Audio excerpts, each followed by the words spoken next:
শুভ দুপুর বন্ধুরা। আমি আজকে কি কি রান্না করেছি চলো তোমাদেরকে দেখিয়ে দিই। যে ভাত আর হচ্ছে গিয়ে তোমার এই যে ডাল,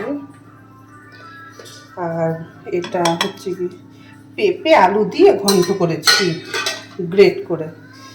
আর এই যে মাছের ঝোল করেছি, কাতলা মাছের ঝোল করেছি আলু দিয়ে কাঁচকলা দিয়ে। আর কাতলা মাছটা ঝালই ভালো লাগে, কিন্তু আমার ছেলের শরীরটা কালকে খুব খারাপ হয়ে গেছে, ওর জন্য আজকে আর পেঁয়াজ রসুন দিয়ে করিনি, ওর জন্য হালকাভাবে ঝোলটা করেছি কাঁচকলা আলু দিয়ে। আর এই যে চাটনি করেছি।